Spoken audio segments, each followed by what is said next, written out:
అన్నపూర్ణ అమ్మవారి శ్లోకం చదువుకున్న తర్వాత,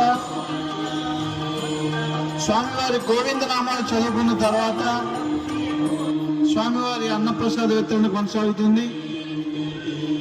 భక్తులు గమనించాలి.